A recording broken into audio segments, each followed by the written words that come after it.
and now plans to pull herself back to her truck. But as the adrenaline surge wears off, the pain is starting to take a hold. It takes all my energy to sort of drag myself an inch, and then the pain would be so bad I would have to regroup and try it again. Time is working against Danelle. She knows the dangers of this remote wilderness, and that if she doesn't reach safety by nightfall, the sub-zero temperatures could kill her. With her energy slipping away, Danelle remembers her waist pack.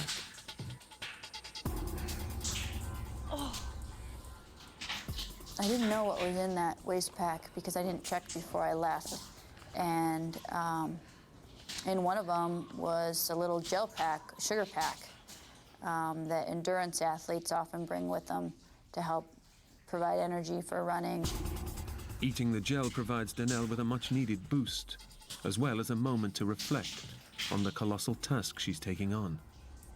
But her progress is excruciatingly slow. At one point, I looked back at my tracks, and I could just see where I dragged myself through this canyon. It took me probably 2.5 hours just to get to the bottom, dragging myself inch by inch. The canyon that took me maybe 2 or 3 minutes to walk up. The only comfort Danelle has is her dog's constant companionship. Taz was with me this whole time. I think he probably realized that I was injured. I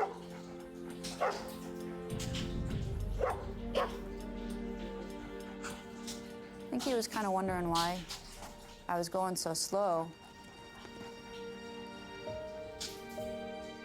As the winter sun sets, the temperature is dropping below freezing.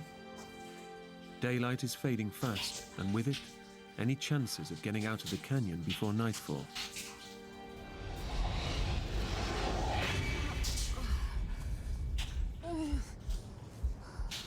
Despite Danelle's superhuman efforts, she's far from safety. Too tired to go on, she stops for the night.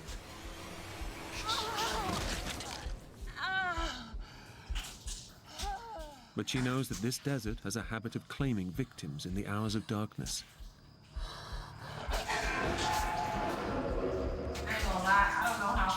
It was comforting having Taz there. And I also knew that if there was to be, say, a coyote or something that was to come into the canyon, that he would bark and scare any wild animals away.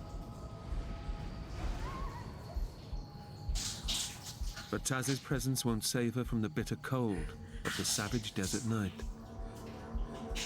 With the injuries to my midsection, it was a little bit uncomfortable if he got too close to me, because it would kind of move my bones around. I was really hopeful that I was going to make it out of there, or that somebody was going to get me. I should have realized right then that I was about to die and that I was in the middle of nowhere and nobody knew where I was.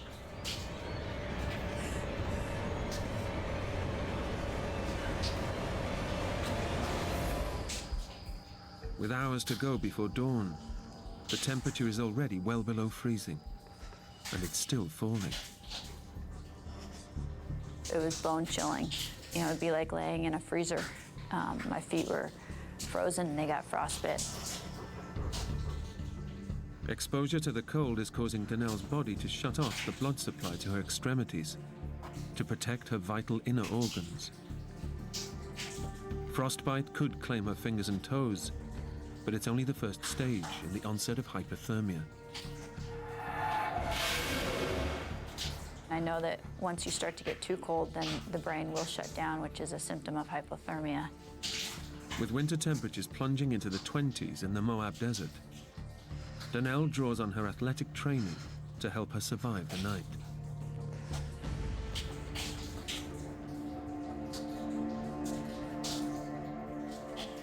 Despite a fractured pelvis, Danelle starts to do crunches to keep herself warm.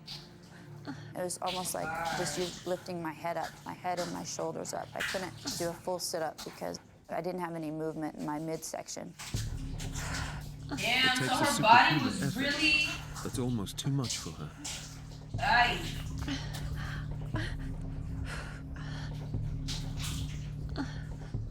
And then I started to fatigue, and I became tired, and I said to myself, I gotta find a pace that I can maintain through the entire night.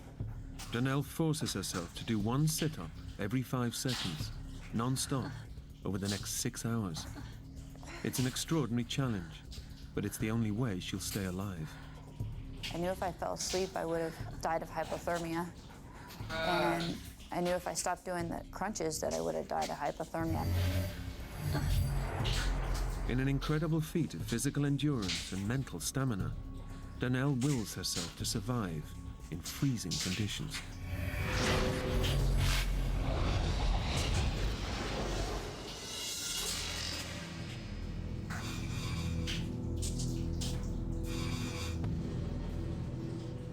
When most people would probably have given up, Danelle has made it through the night by doing sit-ups. In the morning, she has no time to rest.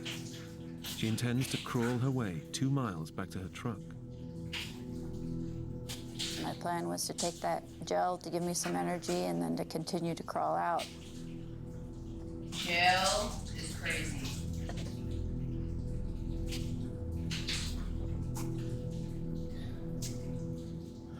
I thought that it would be no problem for me to continue dragging myself. And what I didn't know is that the adrenaline had gotten me through those first 5 hours right after the accident. Danelle is in for a terrible shock. Alright, it's still drying, but this is what it's looking like now.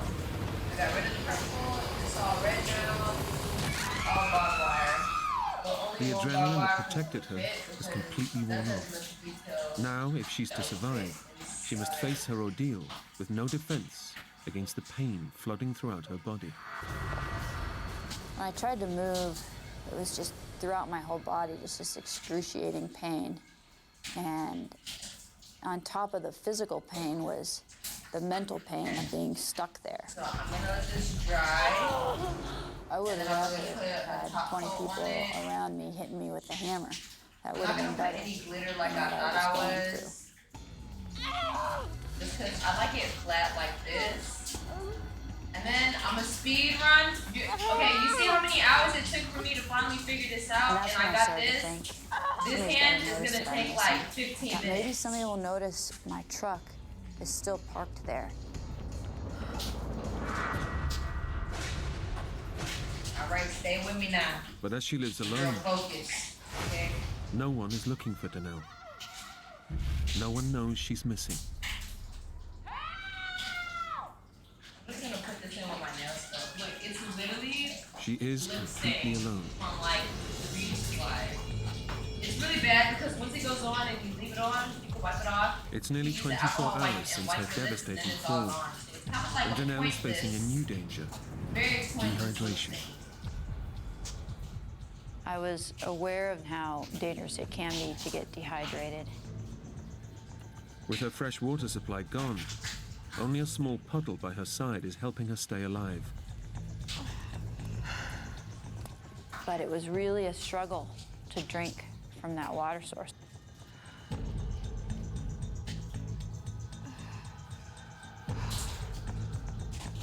It was hard to get the water into my water bottle and into me. There was a lot of silt in it.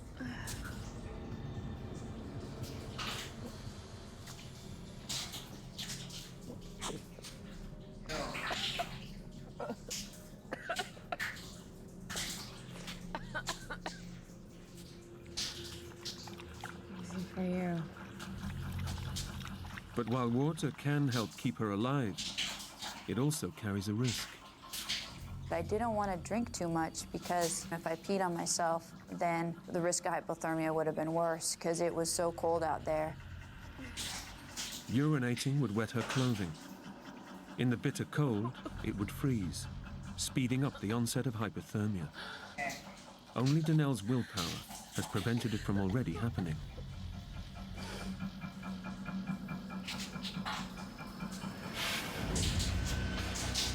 As the day wears on, the risk posed by the bitter cold lingers.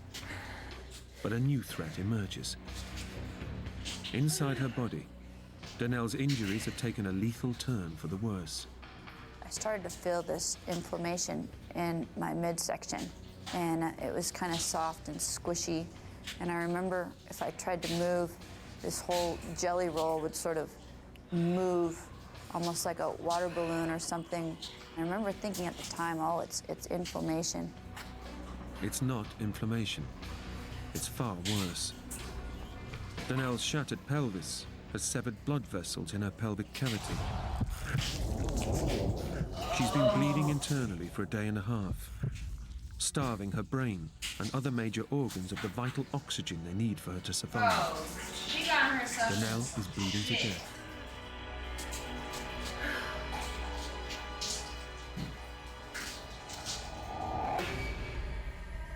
Unable to move and facing another night in freezing temperatures, Danelle is finding it much harder to stay in control.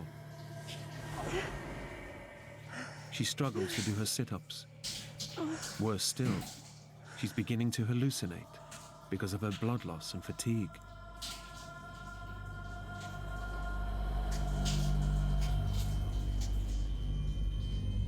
I remember looking up to the stars, and instead of them being these vivid stars where I could see the Milky Way, all I could see was these stripes in the sky.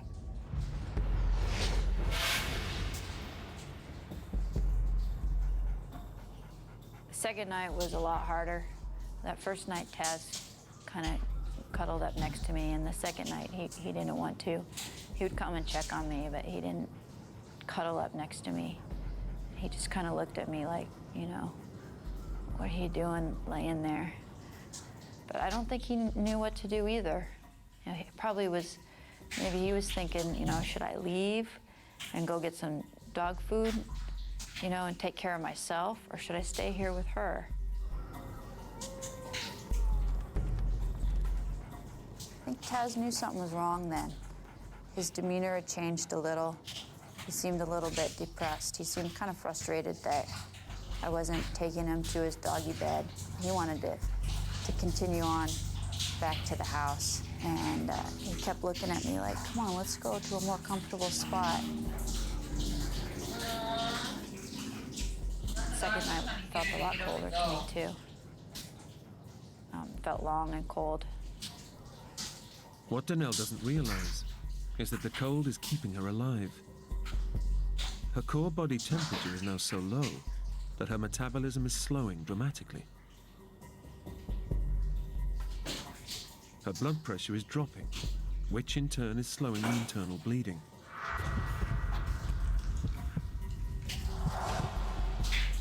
The cold is delaying the worst, but Danelle is already living on borrowed time.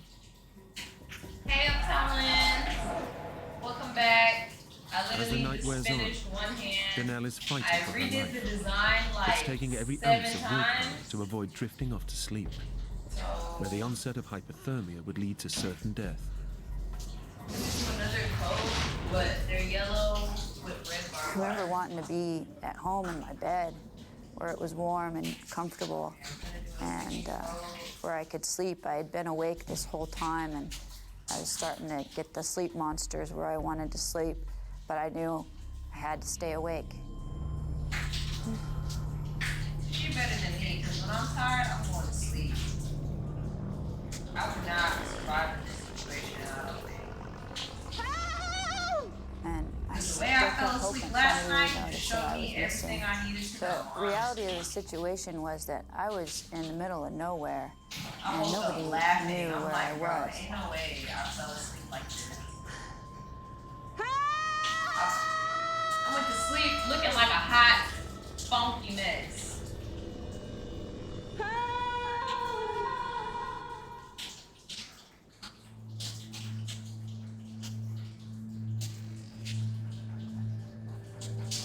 That poor dog. It's crazy that she's still alive. Ooh, Lord. Thanks to her endurance training and extraordinary willpower, Danelle has survived a second night in the Second freezing night? winter desert, where most people wouldn't have survived one. So you happy with But it's the unlikely she design? will survive Yeah, finally. 3 pints of blood of sea